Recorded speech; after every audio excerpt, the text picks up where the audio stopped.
नमस्कार। पांचजन्य के डिजिटल मंच पर आप सभी का एक बार फिर स्वागत है। आज हम चर्चा करेंगे उस मुद्दे की जिसकी देश में ही नहीं पूरे विश्व में चर्चा है। आज इस विषय पर, मालदीव के विषय पर हम चर्चा कर रहे हैं और इस पर बात करने के लिए हमारे साथ एडमिरल शेखर सिन्हा हैं। एडमिरल शेखर सिन्हा पश्चिमी कमान के मुखिया के तौर पर जिम्मेदारी संभाल चुके हैं। लिहाजा मालदीव के साथ साथ भारत के पश्चिम में होने वाले हर जहाज के आवागमन पर भारतीय नौसेना का नजर रहती है, उसकी जिम्मेदारी रहती है। हाल ही में भारतीय नौसेना के कमांडोज ने समुद्री लुटेरों से भारतीय जहाज को आजाद कराया था। इसमें नेवी की महत्वपूर्ण भूमिका रही थी। बदलते हुए वैश्विक परिदृश्य में इस स्थान की, इन परिस्थितियों की क्या इनका असर भारत पर रहने वाला है, वैश्विक राजनीति पर रहने वाला है, कुल मिलाकर ये सारा परिदृश्य क्या कहता है, इसके कितने डायमेंशन, कितने आयाम हैं, उन सबको हम समझने की कोशिश करेंगे शेखर सिन्हा जी के साथ। एडमिरल सिन्हा, आपका बहुत बहुत स्वागत है पांचजन्य के मंच पर। नमस्कार रितेश जी। और नए जी। वर्ष की शुभकामनाएं आपके सभी दर्शकों को। जी, और बहुत धन्यवाद। धन्यवाद बुलाने के लिए। मालदीव भारतीय समुद्री सुरक्षा की दृष्टि से महत्वपूर्ण है, किंतु हाल के घटनाक्रम को देखें तो फिलहाल खासकर सत्ता परिवर्तन की अगर बात करें तो रक्षा सहयोग को रोकता हुआ, कतराता हुआ लगता है। आप इसे कैसे देखते हैं? आपका कहना बिल्कुल ठीक है हितेश जी। जैसा कि आपको पता है, ये यमीन साहब के चोजन कैंडिडेट हैं, प्रेसिडेंट मोइजू। और भारत छोड़ो के भारत को निकालो के नारे के ऊपर ये जीत कर आए हैं। इंडिया आउट जी, कैंपेन। India out. जी, भारत भारत बाहर जाओ। इसके नारे पर वो चुने गए हैं। तो इसका मतलब है कि इसमें जो हमारी वहाँ की जो जनता है, उनका भी कुछ योगदान है। और हो सकता है बहुत सारी चीज़ों से उनको ऐसा लग रहा होगा सोली साहेब के समय कि भारत भारत का प्रभाव कुछ वहाँ ज़्यादा दिखने लगा होगा। किंतु एक बात मैं बता दूं, क्योंकि उन सभी योजनाओं से जुड़ा हुआ हूं पहले से। तो वो सारी चीजें हैं वहाँ की जनता की भलाई के लिए, वहाँ की प्रगति के लिए, और वहाँ की सुरक्षा और लोगों की सुरक्षा के लिए। अभी जो आपने कहा कि ये रक्षा के ख्याल से, तो देखिए हमारे रक्षा के ख्याल से सिर्फ हमारा एक डॉर्नियर विमान और दो एएलएच हेलीकॉप्टर्स थे, जो कि उनके मरीजों को जो अचानक बीमार पड़ गए किसी और आइलैंड में, बहुत सारे आइलैंड्स हैं, तो उनको वहां से वो बाहर निकालकर माले के बड़े अस्पताल में, जो कि हमारा ही बनाया हुआ है भारतवर्ष का, वहां पर ले आके उसका इलाज करते थे। और ऐसा है कि पिछले 5 वर्षों में कोई 500 लोगों की जान बचाई गई है। इसका मतलब ये है कि वो सारे बड़े बहुत ही गंभीर रूप से बीमार पड़ गए थे। तो हाँ, ये, मतलब ये कहने की बात नहीं है, वास्तव में लोगों को इसका लाभ मिल रहा था। जी, इसका लाभ मिल रहा था। और दूसरी बात यह है कि अब इसको अगर वो हटाना चाहते हैं, वो कहते हैं कि भारत की सेना को निकालो, तो भारत की सेना वही है जो कि लड़ाई करने वाले सैनिक नहीं है। वो ये जो हमारे विमान हैं उसको मेंटेन करने के लिए, उसकी सर्विसिंग करने के लिए वहां पर है। उसमें कोई टोटल हमारे ख्याल से 75 जो है नौसेना और कोस्ट गार्ड के तटरक्षक के लोग हैं, और दो एचएएल के, हिंदुस्तान एरोनॉटिक्स लिमिटेड के हैं प्रोडक्ट सपोर्ट के लिए। तो ये बाहर तो चले जाएंगे, उसके लिए भी बातचीत हो रही है। लेकिन नुकसान किसका होगा लॉन्ग रन में, ये हमें देखना देखना पड़ेगा कि लंबे समय में किसका नुकसान होगा। लेकिन ये अवश्य है कि यमीन साहब जो थे राष्ट्रपति, उनका झुकाव चीन की तरफ था, और हम लोगों ने देखा था उस समय हमारे संबंध काफी थोड़े तनावपूर्ण थे। और हो सकता है, मैं जिसे अंग्रेजी में कहता हूं कि अभी ये इलेक्शन जीतने के बाद हमें भारतवर्ष को थोड़े हेडविंड की महसूस होगी। हर चीज में थोड़ी रुकावट पैदा होगी। लेकिन भारतवर्ष से बिल्कुल ही अलग हो जाना मालदीव के लिए ये संभव नहीं है। उनके हर दिन का खाना पीना, आप जो कहिए, हर चीज, दवा, इलाज, वो सारे भारतीय सहायता पर ही चल रहे हैं। और जब तक चीन आएगा और वहाँ पे वो सारा कुछ स्थापित करेगा, तो उसमें काफी वक्त भी लग सकता है। और हो सकता है कि तब तक वहाँ पे कुछ राजनीतिक उथल पुथल भी हो जाए। आ, आपने जो संकेत किया, ये एक बड़े अंतर्राष्ट्रीय घटनाक्रम भविष्य में जो हो सकता है उसकी ओर संकेत करता है। मगर भविष्य से पहले यदि मैं इतिहास की बात करूं या हाल फिलहाल की कुछ घटनाओं की जिक्र करूं, तो मेरे दो प्रश्न हैं, दोनों एक दूसरे से जुड़े हुए हैं।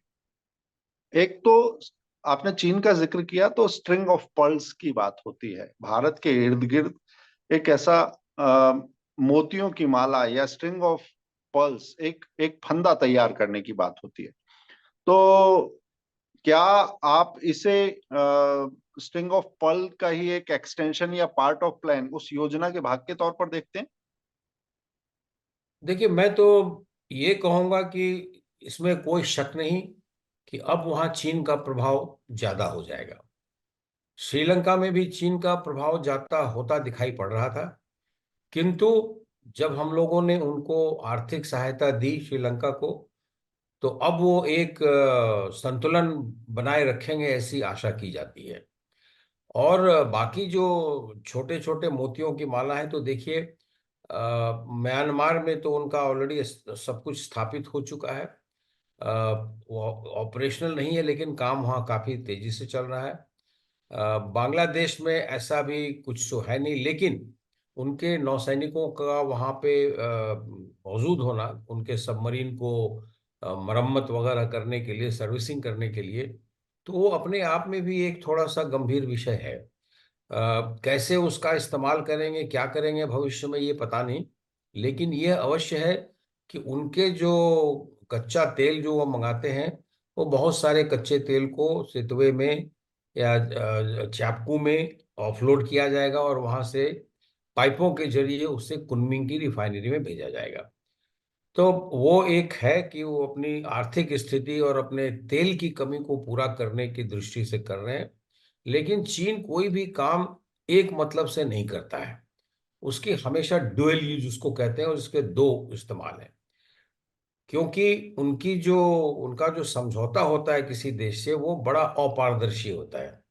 अपारदर्शी में हो जाएगा कि अगर हमारे नौसैनिक के जहाज या सबमरीन को आवश्यकता हुई, तेल भराना है या कुछ ऐसा काम करना है, रिपेयर कराना है, तो हम इस हार्बर को यूज कर सकेंगे, उस पोत को। तो वो एक थोड़ा ओपन एंडेड है, जिसको कहते हैं कि वो खुला हुआ सिरा है। वो हो भी सकता है, नहीं भी हो सकता, लेकिन उसका प्रबंध है उसमें।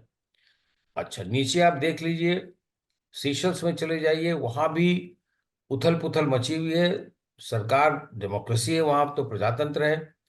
एक सरकार जो है वो चीन के प्रति संवेदनशील है, दूसरी सरकार जो है वो भारत के साथ संवेदनशील है। भारत वहां पे काफी प्रगति का काम कर रहा था, लेकिन जब दूसरे पार्टी की सरकार आई तो उन्होंने सारा कुछ बंद करवा दिया। उन्होंने कहा कि नहीं, हमारे देश में और कोई दूसरा भारतवर्ष का यहाँ पे जमता जा रहा है। लेकिन सच्चाई तो ये है कि उन्होंने एग्रीमेंट इसलिए साइन किया है कि हम उनके लिए बना रहे हैं। हमारा उसमें कहीं कोई ये नहीं है कि हमारी सेना, हमारी जी। नौसेना वहां से, वो कुछ नहीं है। उनके लिए कर रहे हैं।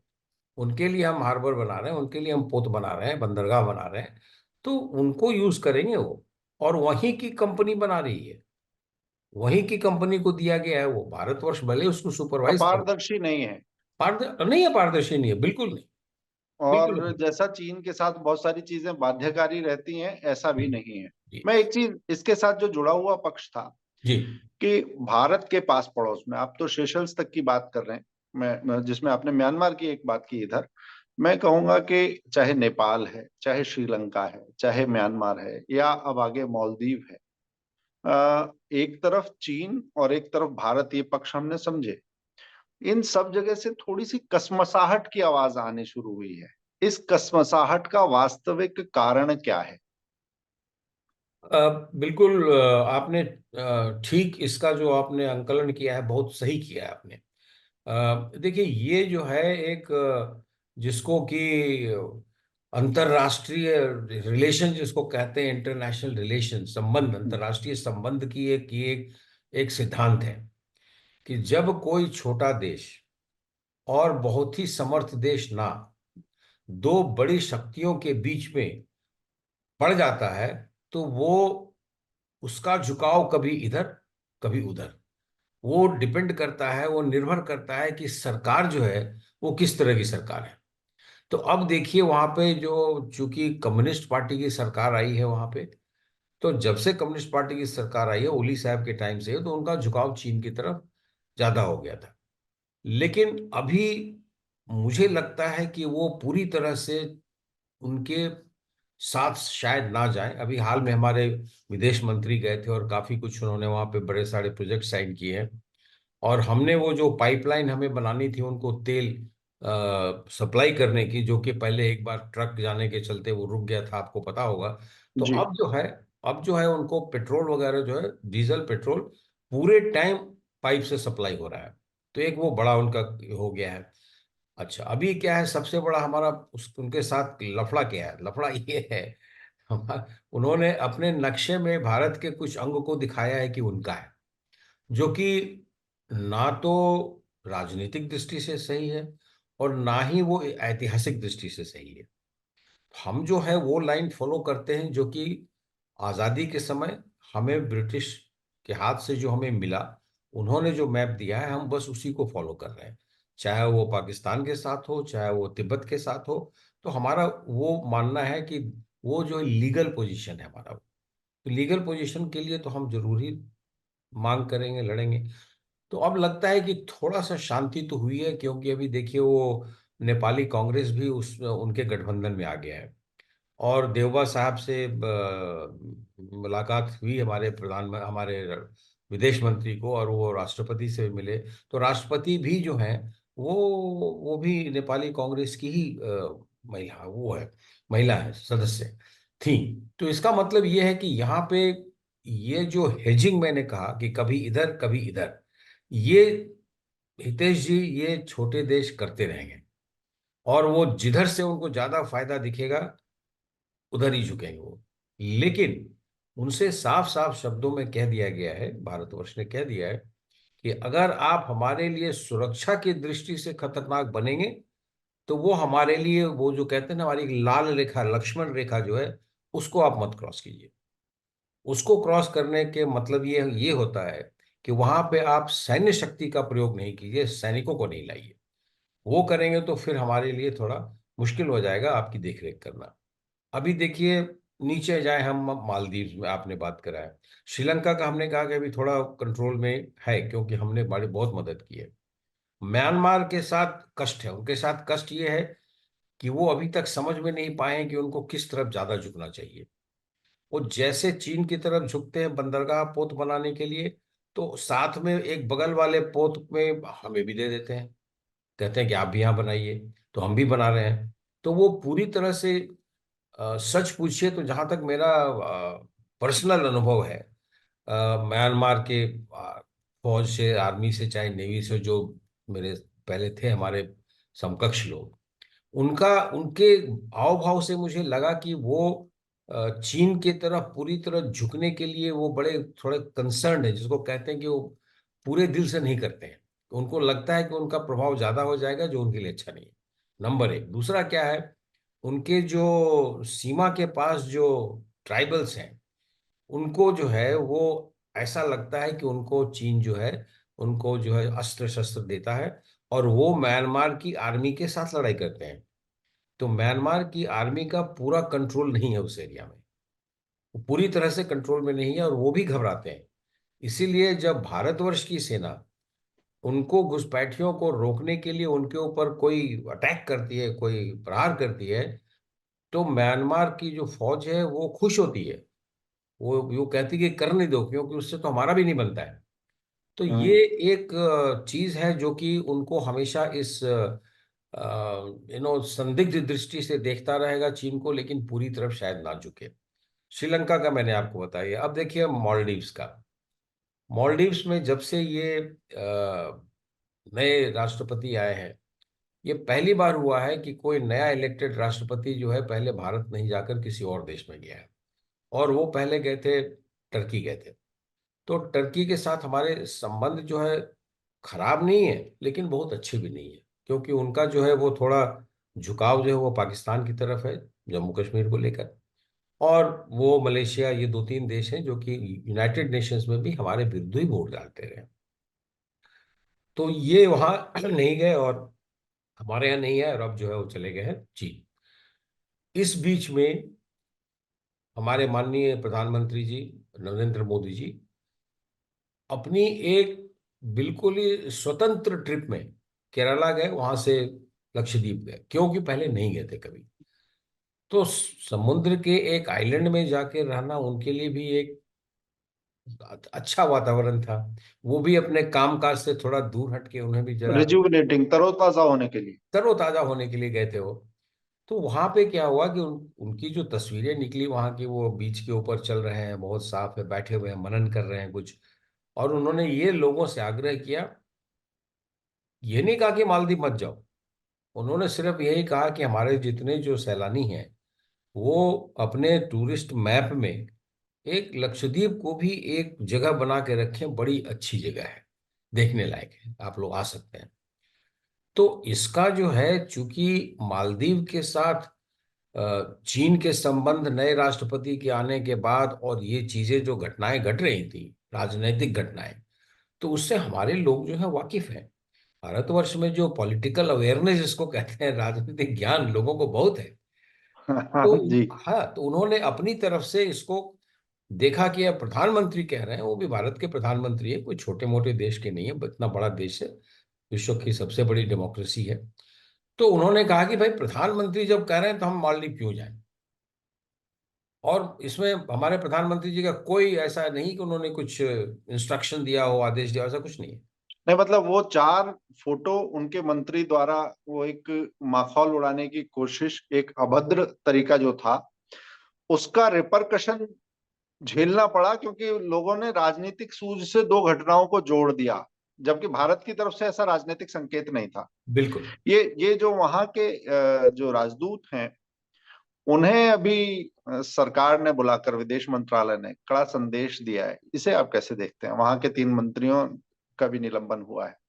देखिए, ये हितेश जी, ये अत्यंत ही दुर्भाग्यपूर्ण है, क्योंकि हमने मालदीव को जितनी सहायता पहुंचाई है, हम जितना कहें वो कम है।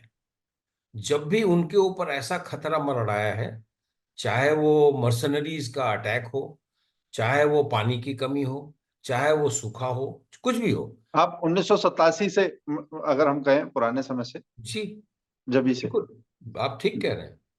यहाँ तक कि वहां पे जब कि बाहर के जो, जिनको कहते हैं भाड़े के मिलिट्री वाले लोग आकर जब कब्जा करना चाह रहे थे, तो हमारे शिप और हमारे एयरक्राफ्ट ही पहले पहुंचे वहां पे, और उनको वहां जी। से भगा दिया, उनको नहीं लैंड करने दिया। वो हो गया। उसके बाद देखिए, जब इनका और भी कई एक छोटे मोटे संकट बहुत हुए हैं, वहां के पेशेंट को निकालना हो, कोई बीमार को लेके भारतवर्ष के अंदर आना हो, तो ऐसे भी, जैसा आपने शुरू में मेरे परिचय में कहा कि मैं पश्चिमी नौसेना कमान, तो ये जो है पश्चिमी नौसेना कमान की देखरेख के क्षेत्र में आता है। मालदीव के बारे में तो मैं एक बात और कहूंगा कि माना जाता है कि एडमिरल सिन्हा से ज्यादा बारीक नजर उसके नहीं, मामलों पर रखने वाले नहीं, लोग वो कम ही हैं। इसीलिए आप आज हम इस मुद्दे को समझने के लिए आपके साथ हैं। नहीं मैं आप एक एक बिंदु में बीच में इसमें जोड़ना चाहूंगा। जी। आपने जो संकेत किया है, मुझे लगता है एक बात जुड़ती है। चाहे ये आसपास के द्वीपीय देश हों, या म्यांमार हो, या नेपाल। मैं जितना यहाँ गया, म्यांमार में भी देखा मैंने लोगों से बात करके, और अभी हाल में मैं नेपाल, जनकपुर सारे में होकर आया हूँ। तो जो डेमोक्रेसी है, जो लोकतंत्र है, उसमें पार्टी पॉलिटिक्स एक तरफ है और जनभावनाएं कहीं दूसरी तरफ दिखाई देती हैं, कि किसी एक तरफ झुकना। या क्योंकि मैंने नेपाल में देखा, म्यांमार में देखा, लोगों का भारत के प्रति सेना और सरकार किस तरह से बर्ताव करती है, वो एक अलग बात है। मगर लोगों का भारत के प्रति जो स्वाभाविक रुझान है, वो कुछ और ही कहानी कहता है। आप बिल्कुल ठीक कह रहे हैं। आप देखिए, हालांकि नेपाल में जो सेना भी जो है, वो सेना जो है वो भारत के प्रति उनका बहुत सद्भाव है। आधे से अधिक लोगों की जो ट्रेनिंग है, प्रशिक्षण यहाँ होता है। और सारे लोग यहाँ आने, हम लोग के बैच के लोग, हमारे समकक्ष लोग वहाँ पे चीफ बने हैं, कुछ बने हैं, कुछ बने हैं। हम लोगों का, हमारे व्हाट्सएप पे कांटेक्ट है सबके साथ ना। उतना क्लोजनेस तो हमारा मालदीव्स में नहीं है, लेकिन वहाँ की भी जो सेना है वो अच्छी तरह ट्रेंड है। और वो जो है, जब अगर कभी ऐसा हुआ तो वो यही कहेंगे कि हमें जो है हमारे संविधान की हम सुरक्षा करें। आपको याद होगा जब यमीन साहब चुनाव करीब करीब हारने वाले थे, तो उन्होंने आदेश दिया था सेना को, ऐसा लग रहा था कि आप जो है वो सुप्रीम कोर्ट के जो उनके जजों ने उनके अगेंस्ट में दिया था जजमेंट, आप उनको अरेस्ट कर लो। तो जो वहाँ के चीफ ऑफ डिफेंस स्टाफ है, उन्होंने रिफ्यूज कर दिया। उन्होंने मना कर दिया। उन्होंने कहा कि हम अपने संविधान की सुरक्षा करेंगे। मतलब आपकी सुरक्षा नहीं करेंगे, अगर हाँ, ये ऑफिसर मतलब जो जिम्मेदारी हम कर नहीं बात कर रहे करेंगे। हैं कि पार्टी पॉलिटिक्स, जनभावना और वहां का जो जुड़ाव है जी, वो सही गलत का अंतर करने में सक्षम है। बिल्कुल। ऊपरी तौर पर थोपी गई चीजें इन रिश्तों को बहुत प्रभावित नहीं करती। लेकिन एक जी, एक एक चीज मैं जानना चाहूंगा, चाहे श्रीलंका में गोटबाया हो, चाहे मालदीव की नई कहानी हो मौजू साहब की, ऐसी समस्याएं जो किसी और ने पैदा की, उनके समाधान के लिए भारत कितना आगे तक जा सकता है? देखिए हितेश जी, जैसा मैंने कहा, ये छोटे देश जो है वो हेजिंग करते रहेंगे। भारतवर्ष को अपना संबंध इन देशों में सिर्फ रूलिंग पार्टी ही नहीं, जो ऑपोजिशन है, विपक्ष के लोगों से भी बराबर संबंध बनाए रखना हो। कि मालदीव में जो प्रजातंत्र है वो अभी बच्चा है, नेसेंट है, बहुत दिन से प्रजातंत्र नहीं है। तो इसलिए जो लोगों की जो भावना है, उसका क्या रिजल्ट और परिणाम होगा, वो इलेक्शन के टाइम में ही देखते हैं, तेज हो जाता है। वो भूल जाते हैं पिछले 4 साल में क्या हुआ है। लेकिन जब प्रजातंत्र सही तरह से आ जाएगी, तो वो किसी भी देश की जब उनका आंकलन करेंगे तो देखेंगे कि भाई कितने दिनों को उन्होंने क्या किया है। अभी भी हैं, बहुत लोग हैं जो कैसा करते हैं, और उन्होंने मना किया था। बहुत लोगों ने, वहां के जो सीनियर लोग हैं, उन्होंने मना किया था। वहां पे प्रदर्शन हुआ है। राष्ट्रपति मोइजू से कहा गया कि इन तीनों कैबिनेट मंत्री को बाहर निकाल दो। वहां पे हुआ है प्रदर्शन। हमने नहीं किया है, उन्हीं के लोगों ने किया है। लेकिन फिलहाल उन्हें निलंबित कर दिया गया है, उन्हें बाहर नहीं किया गया है। तो ये तो दुर्भाग्यपूर्ण है, और हमें इस चीजों को बड़ी सब्र के साथ काम करना हो। हमें कोई रिएक्शन ऐसा नहीं करना हो, प्रतिक्रिया ऐसी नहीं हो कि लगे ऐसा कि वो बड़ा देश है इसीलिए हावी हो रहा है। तो फिर क्या होगा ना, कि दुनिया का जो ओपिनियन है हमारे विरुद्ध हो जाएगा। जी जी। तो इसीलिए जब जो लोग, देखिए, जो लोग जितने सक्षम और बड़े होते हैं, वो उतना झुक के चलते हैं। ये पेड़ में जो ज्यादा फल लग जाता है हितेश वो जी, झुकता है। झुक जाता है। तो हम ऐसे भी, हम ऐसा नहीं कि हम सब सहन कर लेंगे।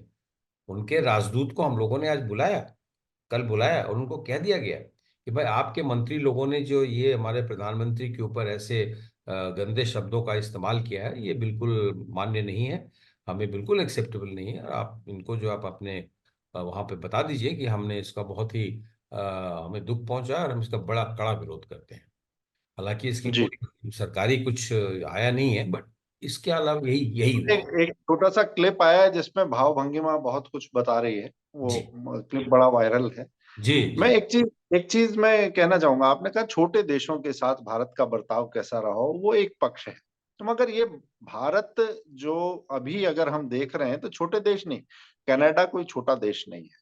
कनाडा ने आंखें दिखाई थी और भारत ने उसका जो राजनयिक प्रतिकार दिया है, या फिर अभी अपने जो विदेश मंत्री हैं उनकी एक टिप्पणी आई है कि चांटा खाने के लिए दूसरा गाल आगे करने वाला ये भारत अब वो भारत नहीं है। इस परिस्थिति को आप कैसे देखते हैं? देखिए ये तो एक अ, क्या कहा जाए, कॉन्फिडेंट भारत, बहुत ही कॉन्फिडेंट है भारत। आत्मविश्वास से भरा हुआ। आत्मविश्वास उनका बढ़ गया है। उनको अपने सामरिक शक्ति, उनको अपने आर्थिक शक्ति, उनको अपने जनता की डेमोक्रेटिक शक्ति जो है, प्रजातंत्र की जो ताकत है, उनको पता है।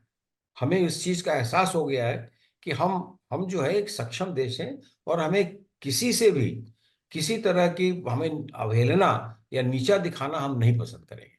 तो ये तो बिल्कुल साफ साफ हो गया है। आप जो है, कनाडा के प्रधानमंत्री ने अपने पार्लियामेंट में जाकर भारतवर्ष का उन्होंने नाम ले लिया, और अभी तक वो सबूत नहीं दे पाए। लेकिन ऐसे दो देशों के बीच बीच के संबंध जो कि इतने अच्छे हैं, तो इसीलिए भारतवर्ष की जो प्रतिक्रिया थी वो बिल्कुल ठीक थी। क्योंकि आपने कहा कि कोई छोटा देश नहीं है, छोटा देश तो नहीं है, तो सब बड़ा है, तो उनकी लेकिन इकोनॉमी हमसे कम है। भले वहाँ के लोग ज्यादा सक्षम हो, हमारे जितने विद्यार्थी वहां जाते हैं, वो वहां पे 3-4 बिलियन डॉलर की उनको फायदा होता है।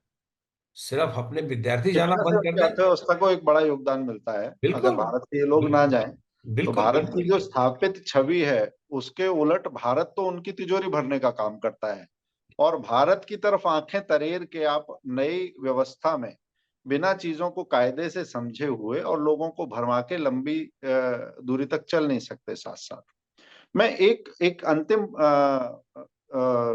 प्रश्न लेते हुए, बहस हमारी कई सारे आयाम इसमें आ गए हैं चर्चा में, कि जो अभी एक ये पूरी जो घटनाक्रम हुआ, इसमें भारतीय जनता की ओर से जो प्रतिक्रिया आई, राजनयिक की प्रतिक्रिया तो जो थी वो थी, परंतु भारत के जनमानस से जो प्रतिक्रिया आई वो बहुत तीखी थी, तेज थी। ऐसी भी एक बहस चली। आप इस प्रतिक्रिया को कैसे देखते हैं, और क्या जनता का रिएक्शन कैसा होना चाहिए था? देखिए, ये बहुत अच्छी बात है, और इससे और सुखद समाचार कुछ नहीं हो सकता है। इससे एक चीज और पता लगा है हितेश जी, हमारी जनता का जो विश्वास है हमारे प्रधानमंत्री श्री नरेंद्र मोदी में, ये बिल्कुल खुलकर सामने आया है। कि हमारे प्रधानमंत्री अगर ऐसा कह रहे हैं कि ये जो है, कनाडा के विषय में उन्होंने सिर्फ एक एक शब्द कहा था, है ना। उन्होंने कहा था कि this is all, you know, गलत है। कुछ वर्ड उन्होंने यूज किए थे, अच्छे वर्ड यूज किए थे। तो उनके पीछे हम खड़े हो गए। अब खालिस्तानी के विरुद्ध हम तो उनको बहुत पहले से एक टेररिस्ट घोषित कर चुके हैं, और वो उनको पाल के रखे हुए हैं। तो भारतवर्ष की जनता क्या, सिर्फ पंजाब की जनता भी हमारे प्रधानमंत्री के साथ थी उसमें। वहां कोई नहीं चाहता ऐसे खालिस्तान का इसको मूवमेंट। तो एक वहां हो गया। अब यहाँ पे देखिए मालदीव में ही हुआ है। हाँ, वो लोग ऐसा पोर्ट्रे करते हैं जैसे पंजाब पूरे भारत से अलग देखता है, सोचता है, मगर जबकि अगर हम पूरा सेंटिमेंट देखें तो पूरा भारत एकजुट उस प्रतिक्रिया के साथ था जो भारत के प्रधानमंत्री ने दी, और उसका वैश्विक जन समर्थन भी उसको ऐसा ही मिला था। बिल्कुल ठीक कह रहे हैं आप। वहां तो मैं तो, आप पूरे भारतवर्ष ही क्यों, पंजाब जहां की वो क्लेम करना चाहते हैं, खालिस्तान का जो एक चाहते हैं टुकड़ा मिल जाए, वहां के लोग, गुरुद्वारा समिति के लोग, वहां की ऑपोजिशन पार्टी, रूलिंग पार्टी, सब ने साफ साफ कहा कि नहीं, ये हमें कुछ नहीं, हम भारतवर्ष में है, भारतवर्ष के हैं, भारतवर्षी। तो इसलिए ये अच्छा, फिर वहां पे देखिए उनके राजनयिक थे जो कि लोगों को किलो के भाव में वीजा देते जा रहे थे। तो उनका आवागमन जो था वो बड़ा आसान था। यहाँ पे आके आप किसी को मार के चले जाएं, वापस चले जाएं। तो अब जो है वो उसके ऊपर जो है पूरा तनाव कर दिया गया है, उसे बांध लिया गया है। और भारतवर्ष ने जो भी किया है, भारत की पूरी जनता हमारे प्रधानमंत्री, हमारे विदेश मंत्री के साथ है इस डिसीजन में। और ये प्रजातंत्र की जीत है हितेश जी। जहाँ की पूरी जी। जनता, अगर आपके प्रधानमंत्री ने कुछ कहा है जो कि जो साधारणतया ऐसे किसी देश के बारे में नहीं बोलते हैं, अगर उन्होंने कहा है, अभी भी देश का नाम नहीं लिया, वो अपने लक्षद्वीप जाकर अपने अपनी टेरिटरी में, अपने भारतवर्ष के अंदर घूम रहे थे, अपने भारतवर्षियों को कहा कि इसे भी एक सैलानी का केंद्र बनाओ, आप लोग यहाँ आया करो, बाहर जाते हो यहाँ आ जाओ। मालदीव का नाम कहीं नहीं लिया उन्होंने। और इसमें कोई नई बात नहीं कही। अभी उन्हें उत्तराखंड जब गए थे तो जी उन्होंने डेस्टिनेशन वेडिंग के लिए उत्तराखंड जाएं, ऐसा भी उन्होंने कहा था। जी, तो बिल्कुल कोई सही। नई बात ऐसा नहीं। भारत के बिल्कुल प्रधानमंत्री अगर भारत के स्थानों को प्रमोट कर रहे हैं और इसमें लोगों को बहुआयामी कोण दिखाई दे रहे हैं, उसका इम्पैक्ट सही गलत में हो सकता है, परंतु किसी को नीचा दिखाने के लिए, किसी को ऊंचा दिखाने के लिए नहीं है।